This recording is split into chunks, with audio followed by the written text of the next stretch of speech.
Assalamualaikum warahmatullahi wabarakatuh. Pemirsa yang budiman, mari kita simak bersama pembacaan kitab Fathul Qorib, pembahasan Kitabu Ahkami Sholati, yang akan dibacakan oleh Saudara Mahbub. Silahkan.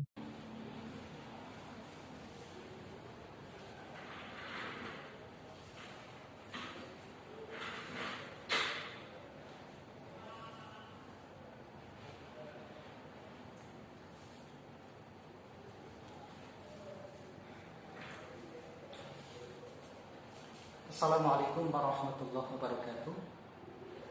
Nama saya Mahbub. Saya akan membacakan kitab Fathul Qorib, bahasan kitab Ahkami Sholat.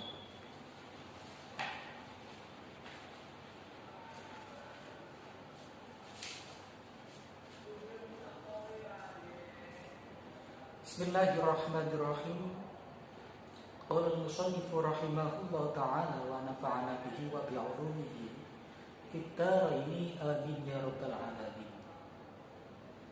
Bismillahirrahmanirrahim. Kitabu Ahkamis Sholati ay hada takasir utawi iki iku kitabu Ahkamis Sholati, kitab nerangake pira-pira hukume salat. Wa dia lan utawi salat lughatan ay fi lughatin, ing dalem mungguh bahasa, di annahu mansubun binasil khafid iku addu'a ndonga, wa syar'an ay wahya syar'an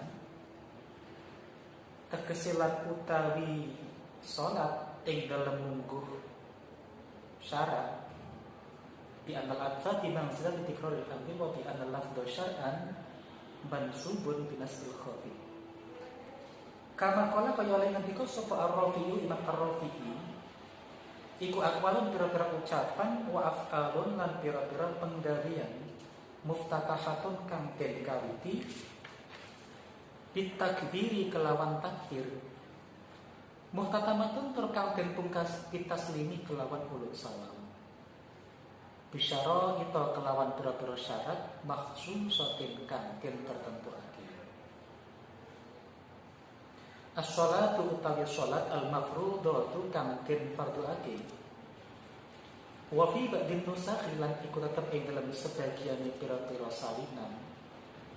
As-sholawatul mafrudatu utawi lafat as-sholawatul mafrudatu iku khamsun ana 5. Yajibu kang wajib apa kulun saben-saben siji minha kang tetep saking khamsin bi awalil waktu kelawan kawitane wektu wujuban kelawan wajib muasaan kang den jembarake ila ayyabqa tumeka yen toh tetep minal waktu saking waktu apa ma perkara ya sau kang amat apa ma ha ing shalat fayadiku mongko nglirupek apa ma hina idin ing dalem nalikane mengkono-mengkono bagian.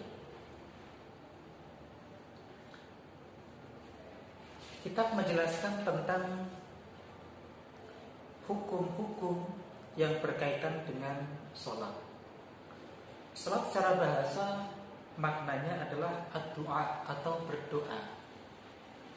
Dan secara makna syarat, istilah syarat sebagaimana yang disampaikan oleh Imam Ar-Rafi'i adalah sejumlah ucapan dan sejumlah perbuatan yang diawali dengan takbir, diakhiri dengan salam, sesuai dengan syarat-syaratnya tersendiri atau syarat-syarat khusus. Salat yang difardukan dalam sebagian redaksi menyebutkan dengan lafaz jamak as-sholawatul mafrudatu. Itu ada 5. Yang mana masing-masing dari 5 tersebut wajib pada awal waktunya dengan kewajiban yang diberi keluasan sampai tersisa waktu yang hanya cukup untuk melaksanakan sholat tersebut saja, sehingga ketika seperti itu nanti sholatnya menjadi dianggap sempit waktunya, artinya harus segera dilaksanakan. Sampai sini ada yang ditanyakan, silakan.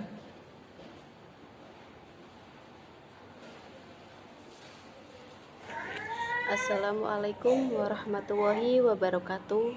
Di sini saya ingin mengajukan 3 pertanyaan. Yang pertama adalah lafadz muftatahatun itu sigotnya apa dan faedahnya apa. Yang kedua, lafadz aqwalun wa af'alun muftatahatun itu kenapa ada lafadz jamak disifati dengan lafadz mufrad. Yang ketiga, sholat secara bahasa adalah doa. Kita tahu bahwa yang namanya doa itu lebih cenderung pada ucapan. Padahal kita tahu juga bahwa sholat itu isinya bukan cuma ucapan, tapi juga ada banyak perbuatan di dalamnya. Pertanyaannya adalah, kenapa ibadah tersebut disebut sholat yang secara makna bahasa diartikan doa, yang tentunya cenderung lebih mengarah pada arti ucapan. Sekian dari pertanyaan saya. Wassalamualaikum warahmatullahi wabarakatuh. Baik, terima kasih untuk pertanyaannya. Untuk pertanyaan pertama, dalam lafadz muftatahatun itu sesuatunya apa dan faedahnya apa? Itu ya. Nah, lafadz muftatahatun itu merupakan sesuatu isim maf'ul. Isim maf'ul itu artinya suatu kata benda yang menjadi objek dari sebuah perbuatan. Itu isim maf'ul.